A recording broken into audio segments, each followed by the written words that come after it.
다 함께 조용한 기도 드리심으로 5월 셋째 주일 오후 예배를 시작하겠습니다.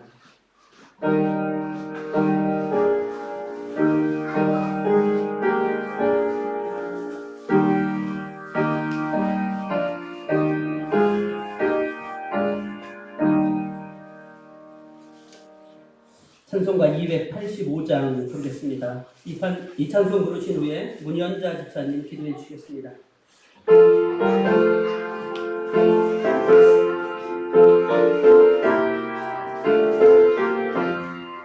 주의 말씀 받은 그날 참 기쁘고 헛되도다. 이 기쁜 맘 못 이겨서 온 세상에 전하노라.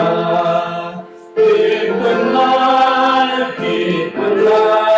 주 나의 죄 다 씻은 날 늘 깨어서 기도하고 늘 기쁘게 살아가리. 기쁜 날 주 나의 죄 다 씻은 날 이 좋은 날 내천한 꿈 새 사람이 되었으니 이 몸과 마음 다 바쳐서 영광의 주를 섬기리. 기쁜 날 주 나의 죄 다 씻은 날 늘 깨어서 기도하고 늘 기쁘게 살아가리. 기쁜 날 주 나의 죄 다 씻은 날 새 사람들은 그날부터 평안한 마음 늘 있어서 이 복된 날 전하는 길 나의 본분 삼았도다. 기쁜 날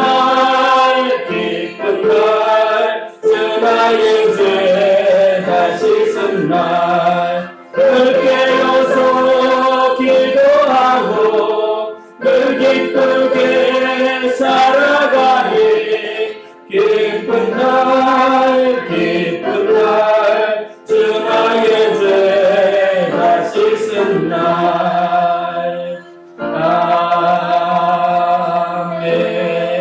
아멘.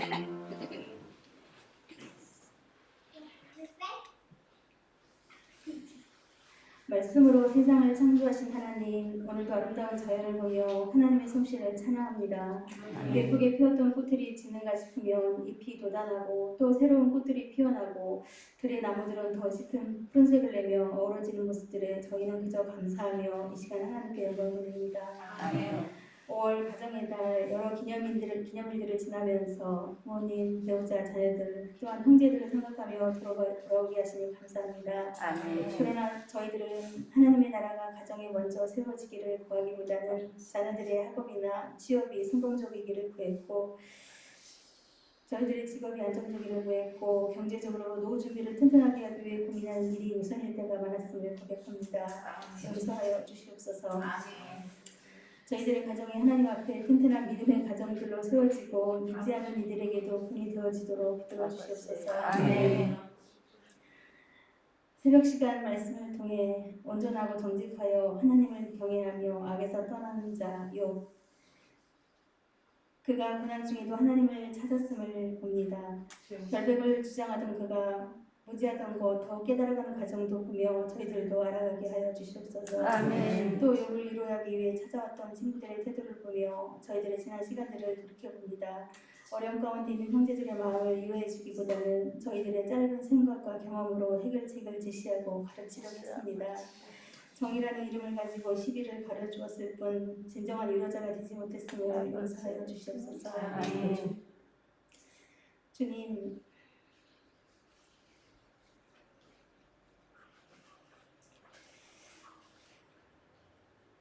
저는 기도를 잘 못하지만 믿음의 형제들을 위해 저희 주변에 있는 이들을 위해 중보 기도를 실천해보려고 노력했습니다. 몸이 아픈 이들, 마음이 아픈 이들, 낙심하고 있는 이들, 신앙이 연약하다고 생각되는 이들, 관계 문제가 얽혀있는 이들, 저의 연약한 기도일지라도 도움이 되기를 바랐지만 문득 그 속에 이기적인 마음이 가득함이 보였습니다. 온전히 그들을 위한 기도가 아니었습니다. 그 위장된 기도 속에 저의 공평하지 않은 잣대가 있었습니다. 제가 변하기보다 상대방이 바뀌기를 기도했습니다. 저라면 자존심이 상해서 하지 못하는 걸 상대방은 기꺼이 감당하기를 기도했습니다. 저 자신이 한없이 부끄럽습니다. 주님 용서해 주시고 진정으로 어떻게 기도해야 할지를 깨달아 알게 하여 주시옵소서. 아멘. 교회가 어떻게 서야 하는지 배우며 저희 선물목자교회 공동체도 하나님 앞에 올바로 서기를 기도합니다. 아멘. 코로나로 인한 여러 규제 속에서도 내가 끊이지 않았음이 감사했습니다.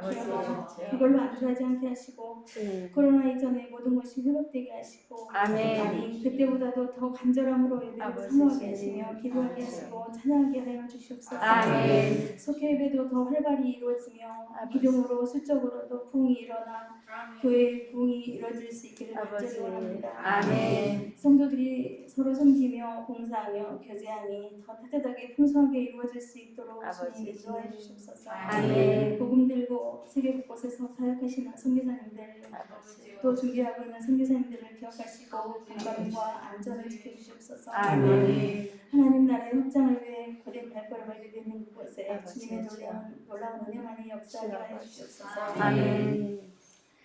오늘도 단에 세우신 목사님을 통하여 귀한 말씀을 새깁니다. 성령님 그 입을 주장하여 주셔서 거룩하신 하나님의 말씀만 배우게 하여 주시옵소서. 아멘. 하나님께서 주신 사명을 충분히 감당할 육신의 강건함도 영역도 허락하여 주시옵소서. 아멘. 저희들 말씀에 귀 기울이게 하시고 은혜가 충만한 시간이 되기를 원하며 살아계신 예수 그리스도 이름으로 기도드리옵나이다. 아멘.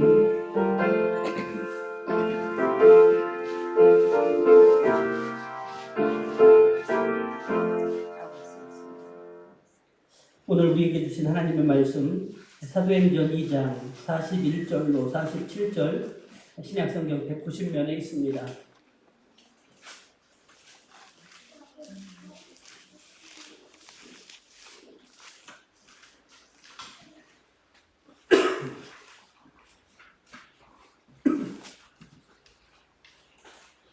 사도행전 2장 41절로 47절 교독합니다. 그 말을 받은 사람들은 세례를 받음에 이날의 신도의 수가 3,000이나 더하더라. 그들이 사도의 가르침을 받아 서로 교제하고 떡을 떼며 오로지 기도하기를 힘쓰니라. 사람마다 두려워하는데 사도들로 말미암아 기사와 표적이 많이 나타나니 믿는 사람이 다 함께 있어 모든 물건을 서로 통용하고 또 재산과 소유를 팔아 각 사람의 필요를 따라 나눠주며 날마다 마음을 같이하여 성전에 모이기를 힘쓰고 집에서 떡을 떼며 기쁨과 순전한 마음으로 음식을 먹고 하나님을 찬미하며 또 온 백성에게 칭송을 받으니 주께서 구원받는 사람을 날마다 더하게 하시니라. 아멘. 오전 시간에는 초기 기독교회가 전통적으로 교회의 표지, 본질이라고 주장했던 고백의 4가지 속성들을 살펴보았습니다. 오늘 이 시간에는 종교개혁 이후 개신교회가 강조하고 있는 참된 교회의 표지 2가지. 그 첫 번째가 순수한 복음 선포 말씀과 그리고 두 번째가 성례전의 올바른 집행에 대해서 살펴보겠습니다. 그 중에서 순수한 복음 선포 말씀에 관한 말씀들은 천만이 나눴기 때문에 이 부분은 개략적인 이야기만 하도록 하고 오후에는 성례전, 성례 이것을 중점적으로 말씀을 나누도록 하겠습니다. 개신교회가 강조하고 있는 내적인 교회의 표지, 본질이 첫 번째가 말씀의 바른 선포 이렇게 말씀드렸습니다. 말씀 선포가 있는 곳에 교회가 있습니다. 우선적으로 하나님의 말씀이 바르게 선포되어지는 곳이라면 그곳이 곧 교회라고 할 수 있습니다. 비록 건물 그것에 꼭 구애받을 필요는 없다 이렇게 말할 수 있습니다. 하나님의 말씀이 바르게 선포되느냐 그렇지 않느냐에 따라서 참된 교회와 그렇지 않은 교회로 나눌 수가 있습니다. 두 번째는 성례가 바르게 집행되어야 합니다. 교회의 교회됨을 드러내에 있어서 반드시 있어야 될 것이 성례입니다. 이 성례는 예수 그리스도께서 친히 제정하신 것으로서 두 가지 세례와 성찬, 세례와 성만찬 두 가지가 있습니다. 그런데 개신교에서 인정하는 성례가 세례와 성만찬이거든요. 근데 가톨릭교에서는 그렇게 하지 않아요. 7가지를 이야기합니다. 그래서 먼저 로마 가톨릭교에서 말하는 7가지 성례, 그것들이 어떤 것인지 개신교에서 말하는 성례 2가지와 먼저 비교하도록 하겠습니다. 성례라는 것은 외적인 신앙의 표현들이 이렇게 말할 수 있어요. 그리고 이 성례를 행할 때에 예수 그리스도의 영이 그 참여하는 사람에게 임재하게 됩니다. 성례는 이 성례를 통해서 죄를 치료한다 이런 기능이 담겨져 있진 않아요. 성례하기 때문에 죄가 치료되지 않는다는 의미가 아니에요. 이건 구분을 또 하셔야 되는데 로마 가톨릭 교회는 중세기를 지나면서 성례 7가지를 만들어내게 됩니다. 그리고 이 로마 가톨릭 교회에서 하는 이 성례는 모두가 구원과 연관성을 가지고 있습니다. 개신교의 2가지는 성경의 원리에 따른 예식이라고 말할 수 있고 그런데 반해서 로마 가톨릭 교회에서 말하는 7가지 성례는 로마 가톨릭 교회가 성도들을 구성원들을 사제기급 성직주의 제도에 얽어매는 성격을 가지고 있습니다. 이게 이제 부정적으로 사용되어질 때 신자들을 완전히 장악하는 수단, 사제의 손 아래에 반드시 묶여 있게 만드는 역할들을 했습니다. 로마 가톨릭에서 말하는 7가지 성례를 좀 소개를 해드리도록 하겠습니다. 첫 번째가 영세입니다. 세례라고 말할 수 있어요. 개신교에서는 인정하는 건데, 근데 이 영세는 뒤에 말하는 견진성사와 조금 차이점이 있어요. 어렸을 때 받는 영세를 말하는데, 로마 가톨릭 교회에서 세례를 칭의의 수단 또는 도구로 봅니다. 반드시 있어줘야 구원을 받는다라고 말하는 것이죠. 사제의 세례를 받음으로써 죄에서 해방되고 하나님의 자녀로 다시 태어나며 교회와 한 몸을 이룬다고 믿습니다. 그런데 이들은 개신교에서 받는 세례를 인정하지 않아요. 왜? 사제만이 그 권한이 있다. 그리고 그 구원의 권한이 사제에게 있다라고 생각하기 때문에 개신교의 성례를 세례를 인정하지 않아요. 근데 개신교에서는 가톨릭에서 받은 성례를 인정해줘요. 그 뒤에는 좀 나중에 설명을 좀 드리도록 하겠습니다. 두 번째, 성체 성사가 있습니다. 성찬 예식을 말하는 거죠. 가톨릭 교회의 예배는 제사입니다. 제사를 지낼 때마다 예수의 몸이 제물로 바쳐지고 희생이 반복되어집니다. 성찬식 할 때 빵과 포도주를 특히 로마 가톨릭 교회에서는 사제가 기도하잖아요. 그러면 그때 그 빵과 포도주가 실제 예수님의 살과 피로 변한다 주장해. 이게 화채설이거든요. 가톨릭 교회가 주장하는 핵심의 성찬의 원리입니다. 그러니까 축사하고 나면 그때부터는 그게 빵이 포도주가 아니라 실제 예수님의 살과 피라고 말하는 것이죠. 세 번째 저들은 견진 성사가 있어요. 유아 세례 때 받은 것을 성인이 되어서 재확인하는 거예요. 개신교에서는요, 입교식 18세가 되면은 입교식 하거든요. 이제 그와 같은 역할들을 하는 거예요. 근데 참 재밌는 이유가 뭐냐면요. 아까 세례가 구원을 받는데 반드시 필요하다라고 필수 조건이라고 말씀을 드렸습니다. 근데 어렸을 때 받은 세례가 완전하지 않기 때문에 성인이 되어서 다시 확인한다는 거예요. 그러면 성인이 되어서 그걸 안 받든지 그 전에 죽은 사람은 완전하지 않다라고 인정하는 이런 논리적인 오류가 있다. 이렇게 말할 수가 있어요. 자, 네 번째, 고해 성사가 있습니다. 사제는 그리스도의 대리자로서 신자들의 고백하는 죄를 용서해주는 의식이에요. 자, 근데 여기서 개신교의 차이점, 개신교가 왜 인정하지 않느냐? 천주교들은요, 죄를 사하는 권세가 사제에게 있다라고 말해요. 기도하면, 사제가 기도하면 죄가 용서받는다는 거예요. 근데 이제 뒤에 나오는 동방정교에서는요, 기도할 때 뭐라고 기도하냐면, 당신의 죄가 사함받기를 원하노라. 가톨릭에서는 당신의 죄가 사하여졌노라. 다른 거예요. 근데 개신교에서는 뭐라고 합니까? 죄를 사하는 권세는 누구에게 있어요? 하나님께만 있는 거예요. 그러니까 사제가 권한이 있는 것이 아니다. 이런 차이점을 우리가 보실 수 있어야 됩니다. 그 다음에 다섯 번째가 결혼성사입니다. 로마 가톨릭 교회 신자들은 결혼은 사제 앞에서만 거행해야 합니다. 왜냐하면 사제만이 결혼 문서를 작성할 수도 결혼을 축복할 수도 있습니다. 사제는 하나님의 사역을 위한 하나님의 협력자이며 하나님을 대신해서 복을 주는 사람입니다. 자, 개신교의 목사는 복을 주는 사람이 아니에요. 복을 빌어주는 사람이에요. 복을 주실 수 있는 분도 오직 하나님 한 분이시라는 거예요. 이게 바로 차이점이다. 이렇게 말할 수 있고요. 여섯 번째, 성품 성사가 있습니다. 교황, 추기경, 대주교, 주교, 사제, 서품 등을 할 때 하는 예식들이에요. 그리스도가 맡긴 권한을 수여하는 예식들이에요. 성인식 이런 것들 하잖아요.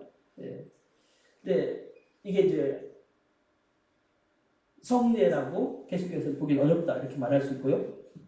일곱 번째, 종부성사가 있어요. 임박한 죽음을 앞두고 사제가 죽은 자의 영혼을 하나님께 의탁하는 의식인데요. 생전의 마지막으로 치러지는 의식이라고 해서 종부성사 이렇게 이름 붙여져 있고, 때로는 기름을 바르기 때문에 기름 부음 예식이다 이렇게 불려지고 있어요. 임종식 전에는 신체의 5군데의 기름을 발라요. 눈, 코, 입, 귀, 손발. 자, 그런데 왜 이곳에다 바르냐면 이곳을 통해서 죄가 들어갔기 때문이라고 하는 거죠. 종부성사는 교회의 이름으로 생전에 지은 모든 죄를 사해주는 예식이기도 합니다. 자, 그런데 여기에서 한 가지 의문점. 만약에 종부성사를 받지 않고 죽으면 어떻게 되는가? 옛날에는 그냥 편안하게 다 사제가 와서 종부성사 예식해줬는데 요즘은 갑자기 교통사고, 갑자기 병원서 이런 경우는 죄를 사함받지 못했으니까 천국에 가지 못하는 걸까요? 왜 그 의식이 성례라고 인정하지 않는지 이유들을 제가 아주 간단하게만 설명을 드렸습니다. 모든 교인은 세례와 성만찬을 통해서 자신들이 하나님의 백성임을 고백하고 또한 그리스도의 몸에 편입됨을 확신합니다. 즉 믿는 자들은 세례를 통해서 하나님의 백성으로 받아들여지고 성만찬을 통해서 그리스도의 몸으로 보존되어집니다. 이같이 교회는 세례와 성만찬을 통해 형성되고 성장합니다. 그러므로 우리는 성례전이 없는 교회를 생각할 수 없습니다. 이처럼 성례전, 특별히 개신교에서 세례와 성만찬 이 두 가지는 그렇기 때문에 참된 교회의 본질을 드러내는 표지, 특징이다라고 말할 수 있습니다. 오늘 먼저 성례 신학적인 의미들을 함께 찾아보려고 하고요. 그리고 성례를 통해서 어떻게 공동체를 이루어가며 교회의 본질을 어떻게 이루어갈 수 있는지를 중점적으로 살펴보려고 합니다. 첫 번째로 세례의 신학적인 의미입니다. 먼저 세례는 원초적으로 누구의 세례로부터 비롯되었다고 고백하냐면 세례 요한의 세례에 근거하고 있습니다. 초기 기독교 공동체가 세례 요한의 세례를 긍정하고 스스로 그의 세례를 받아들인 예수님을 회상하는 세례를 베풀었습니다. 그러나 이러한 세례는 예수님께서 부활하신 후에 그 세례의 의미가 새로운 의미가 더 나타나기 시작합니다. 성령과 함께하는 세례로 선포하기 시작했던 것이죠. 지금도 세례는요, 첫 번째 의미가 회개, 죄사함의 징표로 이해되어지는 거예요. 그리고 부활을 통해서 예수님이 그리스도다라고 고백하고 모두가 인지를 하게 됩니다. 그러면서 새로운 의미를 갖게 되어지는데 그것은 뭐냐면 단지 회개하고 죄를 씻는 것만이 아니라 예수님의 부활의 삶을 추구하고 함께 살아가는 그 의미가 포함되어진 것이다. 이렇게 말할 수 있습니다. 그리고 두 번째로 세례는 그리스도의 구원 사건에 응답하는 신앙을 요구합니다. 세례는 무언의 표징도 아니고 말씀의 표징입니다. 마술 행위와 같은 것이 아니라 신앙을 요구하고 선포하는 행위입니다.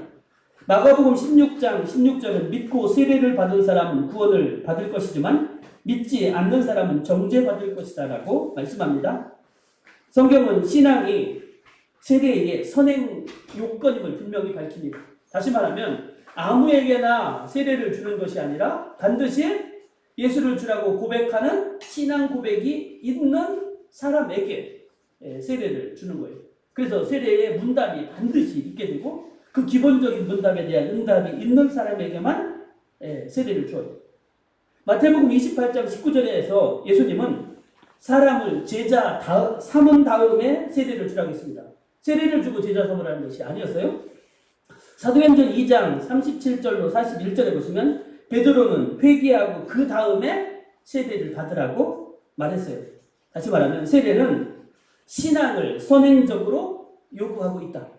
즉 신앙이 없는 사람에게 세례는 주지 않는다. 이런 의미죠.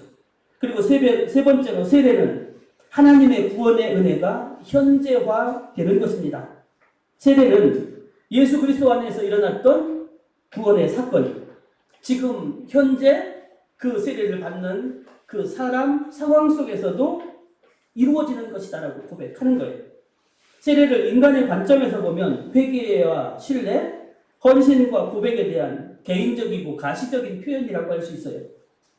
세례는 원칙적으로 간혹 가다가 병상에 있고 뭐 이런 경우에 집에 가서 침상 세례를 주기도 하지만 그러나 원칙적으로는 공동체 앞에서 하게 되어 있어요. 공동체성이다라는 것이죠. 교회에 입교하고 이 사람이 신앙으로 살고 함께 믿음의 생활을 하겠다라는 다짐으로써 그 세례가 이루어졌다라는 것이죠. 그런 면에서 어쩌면 개인적인 의미일 수도 있어요. 근데 하나님의 관점에서 보면 세례는 개개인에게 주어지시는 가시적인 은혜의 징표가 되는 거예요.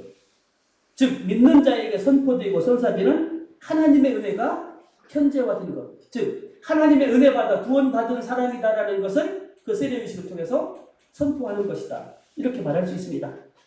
따라서 기독교 세례를 이해하는 본질은 인간의 행위, 고백이라는 행위가 있어요. 그러나 결국은 그를 구원하시는 하나님께서 하시는 일이라고 보아야 한다는 것입니다. 네 번째로 세례는 그리스도의 친교 속으로 들어가는 것을 의미합니다.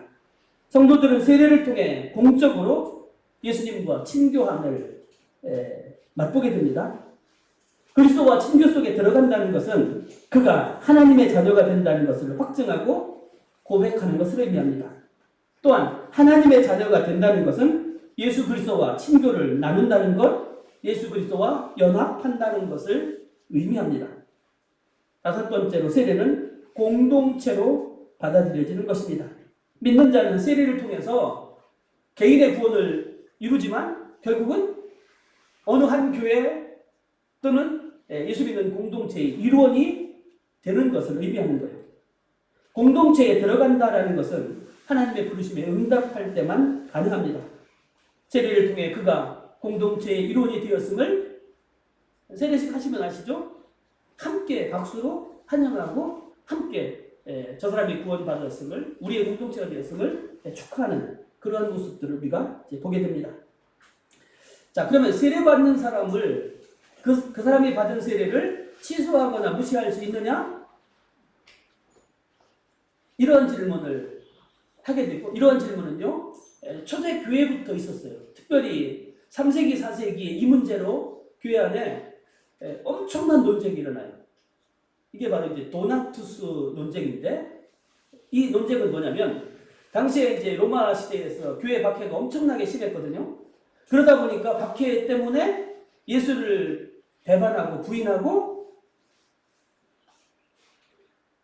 교회 다니지 않거나 또는 이방 종교에 빠졌다가 나중에 박해가 끝나고 다시 교회 안에 돌아온 사람들이 있었어요. 근데 먼저 세례를 받았던 사람들이 예수를 부인했다가 다시 돌아왔어요. 그럼 그 사람 세례를 다시 받아야 되느냐? 전에 받은 세례가 있으니까 괜찮으냐. 이 문제와 또 더불어서 세례를 주었던 사람들이 있어요. 교회 지도자들. 근데 그 사람이 나중에 이단으로 갔어요? 나중에 교회를 부인했어요? 그러면 그 사람한테 세례 받은 사람은 세례가 가치가 있느냐 없느냐? 어떻게 될까요? 부인했다가 다시 왔으니까 다시 고백하고 세례를 다시 받아야 될까요? 이단에 간 사람이 세례 준 것, 그 사람이 나중에 이단으로 갔으니까 이단에 정통인 사람한테 다시 세례 받아야 될까요? 쉽지 않죠? 이 문제 때문에 몇백 년을 싸웠어요. 단순한 문제가 아니라는 거죠. 그리고 결국은 결론을 내렸습니다. 결론은 뭐냐면 세례 다시 받지 않아도 된다는 거예요. 이유는 뭐냐면 그 사람은 이단으로 빠졌지만 그 사람의 이름으로 세례 준 거예요? 예수 그리스도의 이름으로 세례 준 거예요. 성부, 성자, 성령의 이름으로 세례를 준 거예요. 그러니까 어떤 사람을 통해서 세례를 줬고 그리고 그렇다 할지라도 그것은 그 사람을 통해서 하나님께서 단지 일하신 것이지 그 사람이 나중에 이단되었다고 해서 그 세례가 무효화될 수 없다는 거죠. 그리고 내가 부인했다가 다시 돌아와서도 그때 고백했었던 그게 무효가 되는 것은 아니다라는 것이 전통적으로 교회가 내린 결론이었고 다시 말하면 한 번 받은 세례는 무효화될 수 있는 것이 아니라는 거예요. 사람에 의해서가 아니라 하나님께서 그 사람에게 세례 주신 것이다라는 결론들을 이루게 되었습니다. 자, 그러면 세례의 형식과 방식은 어떠해야 될까요? 왜 이런 얘기를 드리냐면 침례교회에서는요 세례는 반드시 침례가 되어야 된다라고 주장을 해요. 이게 교회의 정체성이다.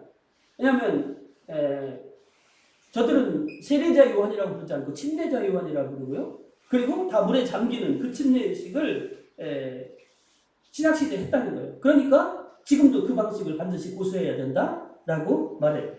근데 대부분의 개신교에서는요 침례만이 세례의 바른 형식과 방식이다 이렇게 말하고 있지는 않아요. 물론 전통적으로 교회에서 침례를 신약시대에 했지만 간혹 예를 들어서 아닐 경우도 있어요. 거의 대부분은 침례를 했지만 뭐 고넬료의 집에라든지 또는 빌립보 감옥 같은 경우에는 침례를 할 수 있는 상황들이 아니었고 때로는 상황에 따라서 침례가 아닌 방식으로 세례를 준 적도 있다는 거예요. 물론 침례의 방식을 따르는 것이 뭐 나쁜 것은 아니고 교회의 전통적인 방식이긴 하지만 그러나 그 형식이 중요한 것이 아니다라는 결론들을 내리게 되고 어떤 방식을 택해서 세례를 주어도 그것은 무방하다. 이게 대부분의 교회들이 주장하는 의미들입니다. 왜 그러냐면 세례의 중심의 개념은 정결이에요. 깨끗하게 하는 데 있어요. 구약 성경을 보시면요 거기에 다양했던 세정식들이 있어요.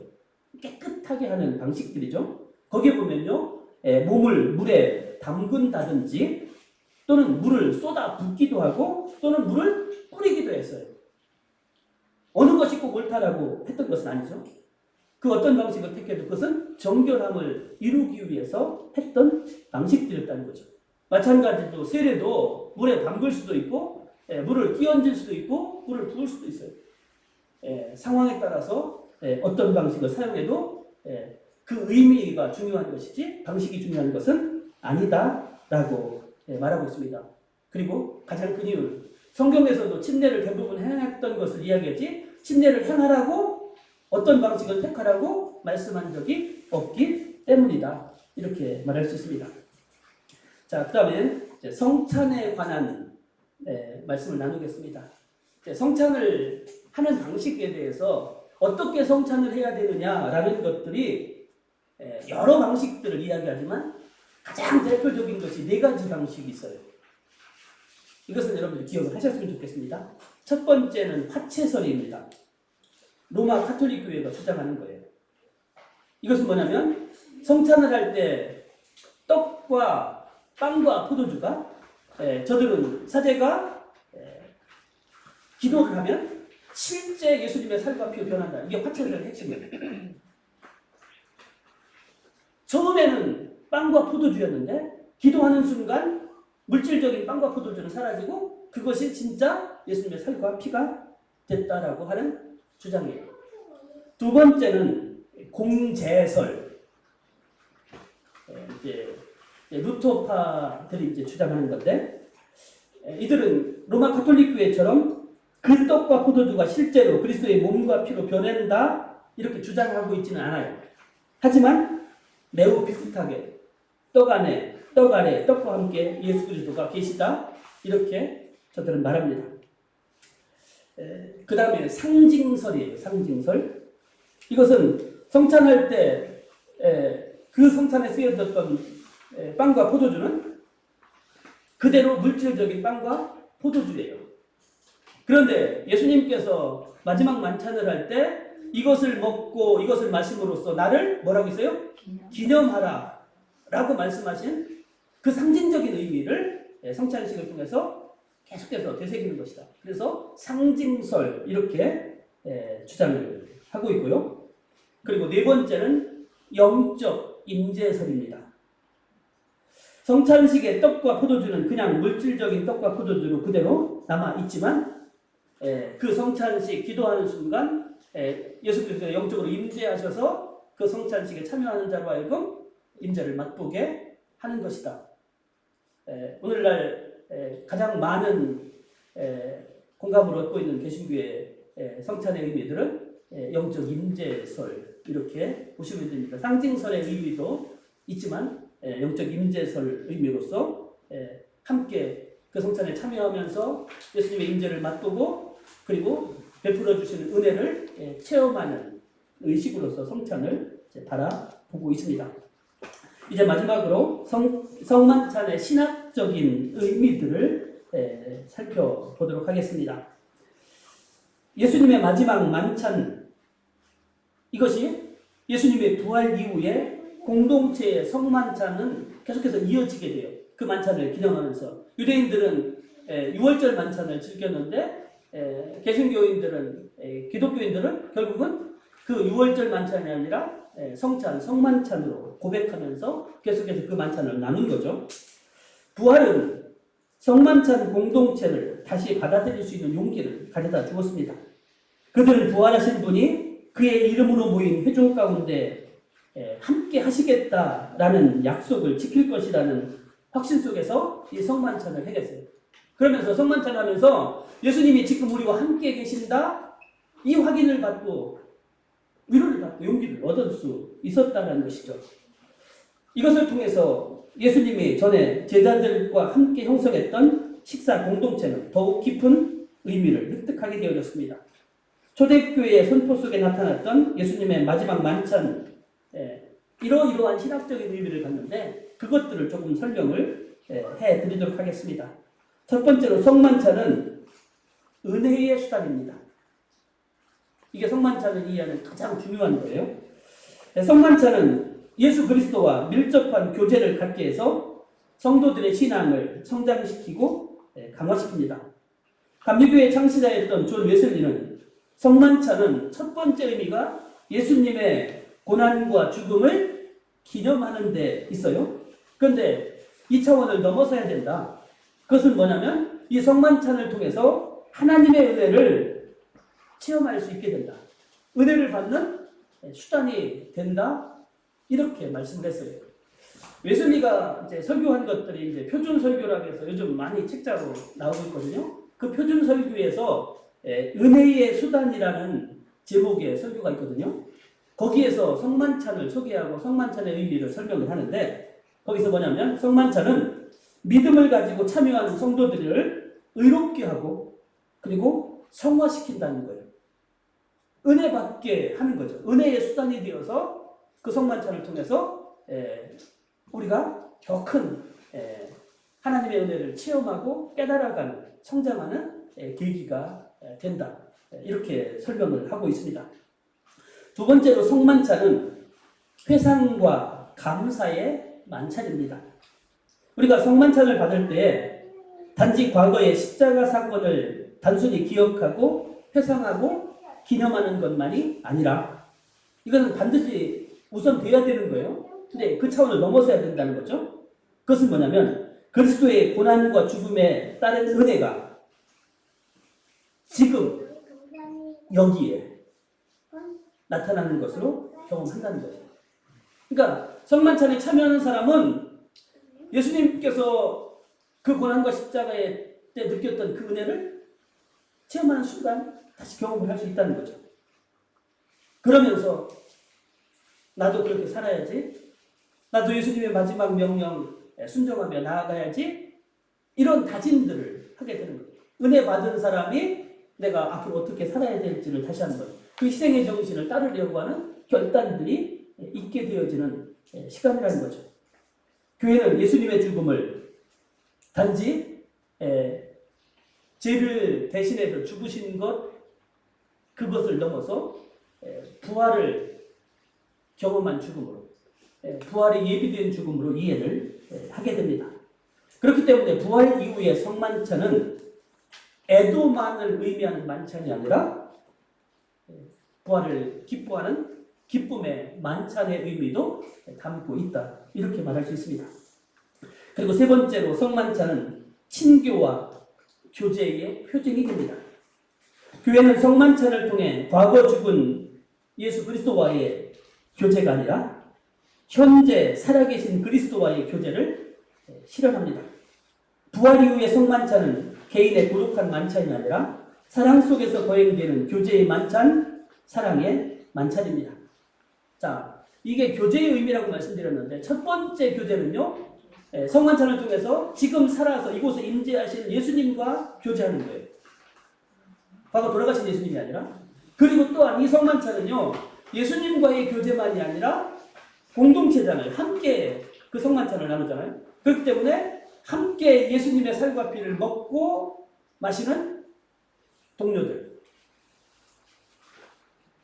같은 성도들, 그들과의 친교 또한 나누는 자리가 되어지는 거죠. 여러분들 고린도 전서에 보시면 고린도 교회가 이 성만찬을 오용해서 자기들끼리 먹고 마시는 것을 바울이 지적하면서 그렇게 하지 말라, 기다리라, 같이 성찬을 나누어야 된다라고 말씀하시는 장면들을 보는 것을 보면요, 성만찬이 예수님과만이 아니라 개인적인 것이 아니라 공동체성을 띠고 함께 친교를 나누는 것을 의미한다라고 볼 수 있습니다. 이게 이해해야만 에큐메니칼적인 의미들을 녹여낼 수가 있다, 이렇게 말할 수 있어요. 그리고 네 번째는 성만찬은 우리가 그리스도의 몸임을 드러내는 교회의 예전의 의미입니다. 고린도전서 10장 17절에 보면 빵이 하나요 많은 우리가 한 몸이니, 이렇게 말씀합니다. 믿음을 갖고 빵을 먹는 사람들은 예수 그리스도의 몸에 참여함으로써 예수 그리스도의 몸의 지체가 되어집니다. 모두가 한 몸의 지체가 되어진다라는 것이죠. 성만찬을 통해서 교회는 예수 그리스도의 몸으로 구성이 되어집니다. 교회는 처음부터 예수 그리스도의 몸이었어요. 그런데 그것을 확인하는 시간이 바로 성찬식을 통해서 다시금 확인하는 거예요. 아, 그래, 우리는 예수 그리스도의 한 몸이지. 여러분들이 특별히 지방에 가보신 분들 계시고 또는 연예에 가보신 분들이 계신데 그 예배에 보면 빠짐없이 꼭 하는 예식이 있어요. 설교는 당연히 예배 때 있고 꼭 성만찬 예식들 해요. 왜 그러냐면 전에는 너는 어느 교회? 너는 어느 교회? 너는 어느 지방? 이렇게 나누어져 있다는 개념이었죠. 그런데 그 과정들을 통해서 우리는 다 예수 그리스도 안에서 한 몸이고 하나라는 것들을 확인하는 거죠. 그게 성만찬을 통해서 가지고 있는 가장 가치 있는, 값진 거예요. 원래 말씀과 성만찬은 같이 갔어요. 두 가지 표지라고 말씀을 드렸잖아요. 그런데 종교개혁하면서 그 성례전 속의 성만찬들의 의미들을 조금 과소평가를 하면서 종교개혁자들이 이 성만찬들을 설교를 강조시키면서 떼어냈던 것이 사실이거든요. 오늘날 성만찬의 의미들이 강조되면서 매주 하는 교회도 있고 같이. 근데 그게 이제 시간적인 차이점들 때문에 매달 하는 교회도 있고 또는 절기 때 하는 교회들도 있지만 전에보다는 확실히 성만찬의 의미들이 더 강조되어지고 하고 있는 것들이 사실이라는 거죠. 한 몸이다. 우리는 하나다. 서로 연합해서 하나의 그리스도의 몸을 이루어 가야 한다라는 의미가 이 성만찬 속에 담겨져 있기 때문이다. 이렇게 말할 수 있습니다. 마지막으로 성만찬은 예수 그리스도의 임재와 현존을 인식하는 만찬입니다. 좀 말이 어렵죠? 다시 말하면 교회는 이 만찬을 통해서 지금도 살아계신 예수 그리스도를 만날 수 있습니다. 아니 만나야 그게 참된 성만찬의 의미를 실현한다. 이렇게 말할 수 있습니다. 성만찬은 단순히 그리스도의 대속적인 고난과 죽음에 대한 기념이나 상징만이 아니다. 그 의미는 당연히 가지고 있지만 그 차원을 넘어선다. 계속해서 반복되어지고 있죠. 성만찬은 아까 영적 임재설 그렇게 말씀을 드렸죠. 성도가 이 의식을 통해서 영적으로 임재하시는, 지금 살아서 하나님 우편에 계신 그 주님께서 이 성만찬의 예식의 자리에 지금 이곳에 함께 참여하고 계시는 그 주님을 만나고 체험하는 사건이 된다는 거예요. 우리는 주님의 살과 피를 먹는 이 성만찬에 참여함으로써 예수님의 임재를 의식하게 됩니다. 이것은 믿음에 의해 받아들여지는 예수 그리스도의 영적인 임재. 믿음이 없으면 그것을 고백할 수 없어요. 그냥 단순히 떡과 포도주를 먹는 거예요. 근데 예수님이 이곳에 지금 임재하신다라는 것을 믿음으로 받아들이는 사람은 살아계신 주님을 만나는 것이고 주님의 살과 피를 먹는 그것을 경험을 하게 돼요. 그래서 성만찬 속에 예수님께서 현존한다, 현재 존재한다라는 의미가 세 가지가 있어요. 참 이게 어렵게 설명을 제가 드리는데 그래도 좀 어려운 부분들도 한번 들어보시고 이해하셔야 될 것 같아서 세 가지 의미. 실제적인 현존, 실제 이 자리에 성만찬 자리에 임재하신다. 두 번째는 영적인 현존, 육체로 오시는 것이 아니라 예수님은 영적으로 이곳에 임재하신다는 것이죠. 그리고 세 번째는 인격적인 현존, 이렇게 설명할 수가 있습니다. 여기서 우리가 주목해야 할 사실은 그리스도는 빵과 포도주 그 자체의 힘으로 현존하는 것이 아니라, 하체설과 같은 것이 아니라는 거죠. 성만찬 때 선포되어지는 말씀을 통하여 현존한다는 것입니다. 빵과 포도주 그 자체로는 아무 소용이 없습니다. 성만찬은 성체가 아니라, 실제적인 예수님의 몸이 아니라 그 성만찬의 의미를 선포하고 있는 말씀으로부터 이해되어야 한다는 의미입니다. 성만찬이 예수님의 임재 그리고 현존을 의미한다는 데는 모든 학자들이 다 동의해요. 근데 그러면 어떻게 임재하느냐? 그래서 다양한 설들, 아까 설명드렸던 화체설, 공제설, 상징설, 영적 임재설 등등 이렇게 설명을 하고 있어요. 방식에 대해서는 주장하는 사람들에 따라서 조금씩 다르다 이렇게 말할 수 있습니다. 우리가 잊지 말아야 될 성만찬의 의미들을 보시면요, 우리는 교회 공동체를 이루고 있어요. 근데 이게 하나인 것 믿죠, 여러분들? 예수 그리스도 안에서 하나인 것, 아까 지금 살펴봤던 것처럼 교회는 하나예요. 그 하나인 것을 다시 한번 확인하는 자리가 성만찬을 통해서 나타나는 거예요. 개인적으로 주고받는 만찬이 아니라 공동체가 함께 참여하는 거예요.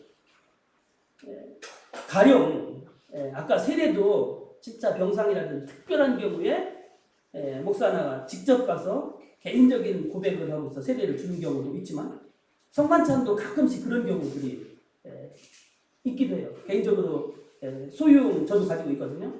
성찬 두고 손바닥 하는 거. 근데 이거는 진짜 특별한 경우. 원래 의미는 공동체가 함께 하는 자리, 이게 성만찬의 의미다. 다시 말하면 성만찬은 공동체를 위해 존재하며 공동체를 위한 성만찬 속에서만이 진정한 의미를 가질 수 있다. 이렇게 말할 수 있습니다. 오늘날 한국 교회들이 가지고 있는 가장 큰 문제 가운데 하나는 공동체성을 상실하고 있는 거예요. 네 교회, 내 교회 이렇게 따로따로. 전에는 지금보다 훨씬 더 연합의 의미를 강했습니다. 그 교회 문제가 우리 교회 문제고, 그 교회 어려움이 우리 교회 문제고, 함께 연합하며 함께 기도하고 함께 기뻐하고 함께 기도하며 도와주고 이런 일들이 많았는데, 오늘날 점점 개인주의적인 성향들, 개교회적인 성향들을 더 가지고 있다는 거죠. 근데 공동체성이 점점 약화되어져 가는 이때에 우리는 성만찬을 통해서 우리는 하나다, 공동체라는 의미들을 다시 한번 되새기며 그 의미를 다시 한번 더 깊이 있게 가지고 나아갈 수 있는 교회가 된다는 것은 주님께서 가장 기뻐하시는 교회의 모습들을 이루어가는 데 도움이 된다. 이렇게 말할 수 있습니다. 오늘 이 시간 특별히 개신교에서 강조하고 있던 말씀과 성찬 중에서 성찬의 의미들을, 아니 성례의 의미, 두 가지 의미들을 중점적으로 살펴보았습니다. 세례와 성만찬이었는데, 이 세례와 성만찬을 통해서 우리가 가장 먼저 잊지 말아야 될 것은 예수님의 고난과 십자가의 죽음, 부활의 의미를 깨닫는 거예요. 그리고 우리도 그렇게 동참하겠다. 우리도 그렇게 주님의 길을 따라서 맡겨진 사명들을 감당하는 자가 되어야 되겠다라는 것들을 되새기는 거죠. 그리고 또 한 가지는 이 세례와 성찬을 통해서 우리가 계속해서 살아계신 주님을 만나는 작업들이 있어야 돼요. 주님 이곳에 임재하셔서 우리가 주님을 경험할 수 있기를 원합니다. 주님의 음성을 듣기 원합니다. 주님의 뜻을 깨달아서 주님의 사명을 다시 한번 되새기며 주님의 능력을 제가 힘입기를 원합니다. 여러분들 예배를 통해서 주님의 임재를 맛보는 사람, 세례와 성찬을 통해서 주님의 임재를 맛보고 돌아가는 사람과 그저 왔다 갔다 하는 사람은 다를 수밖에 없어요. 우리는 이 주님을 날마다 체험할 때 주님의 능력이 힘입어지고 사명이 새로워지는 거죠. 그래서 주님께서 우리를 오늘도 만나주시고 우리에게 은혜 주시고 우리에게 능력 주셔서 우리를 주님의 사명자로 세워가시는 그 놀라운 일들을 감당하는 든든한 성도로 세워지는 것은 날마다 주님을 체험하는 것들이라는 사실들을 기억하면서 주님을 만나는 의미들이 저와 여러분들 가운데 있어지시길 바랍니다. 비록 때때로 예배를 통해서 세례를 한 번밖에 안 받는 것이지만요, 그리고 성찬을 자주 받지 못한다 할지라도 예배를 통해서 주님의 임재를 체험하면서 그 의미들을 다시 한번 되새긴다면 우리는 더 건강하고 더 능력 있고 힘 있는 그리스도인으로 날마다 자라고 성장해 갈 수 있으리라고 여겨집니다. 저와 여러분들이 그렇게 날마다 주님을 체험하시는 은혜들을 맛보시기를 주님의 이름으로 축원합니다. 아멘. 하나님 감사합니다. 우리가 하나님의 자녀인 것을, 우리가 주님과 하나인 것을 세례를 통하여 성만찬을 통하여 날마다 체험하게 하여 주옵소서. 주님의 임재를 체험하고 맛보는 성도만이 힘있고 능력있고 주님의 사명자로서의 일을 감당할 수 있음을 믿습니다. 날마다 체험하는 자리, 사모하는 자리, 거기에 우리가 있게 하시고 우리의 몸만이 아닌 영으로 주님을 만나는 은혜 또한 누릴 수 있게 하시고 거기에서 주님이 베푸시는 주시고자 하는 그 놀라운 은혜들을 날마다 체험할 수 있도록 하나님 저희들을 붙들어 주시고 그렇게 사용하여 주옵소서. 이 한 주간 저희들 세상 속에 살아가지만 내가 그리스도인인 것을, 주님의 제자인 것을, 하나님의 백성인 것을 잊지 않게 하시고 거룩한 성도, 주님께서 맡겨진 일들을 기쁨으로 감당하며 주님이 주시는 능력으로 세상을 이길 수 있는 빛과 소금의 역할을 감당하는 저희들이 다 될 수 있도록 주님 큰 은혜 주시고 함께하여 주옵소서. 아멘. 예수님의 이름으로 감사하며 기도드리옵나이다. 아멘. 교회 소식 주보를 참고해 주시길 바랍니다. 찬송가 229장 부르시고 축복한 예배 마치겠습니다.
마시는 자일세 진리 사모하는 떠나셨던 주님 속히 세상 다시 올 때 안가히 뵙겠네. 우리 그때까지 십자가를 지고 주의 자비함과 은혜 널리 전파하세. 아멘. 이제는 우리 주 예수 그리스도의 은혜와 하나님 아버지의 무한하신 사랑하심과 성령님의 역사 교통 위로하심이 세례와 성찬을 통하여 주님의 임재를 날마다 체험하며 능력받고 은혜받아 주님 다시 오시는 그날까지 사명 감당하는 거룩한 백성 제자 되기 원하는 선한 목자교회 모든 심령들 머리 위에 이제로부터 영원까지 함께 하옵시기를 축원하옵나이다. 아멘.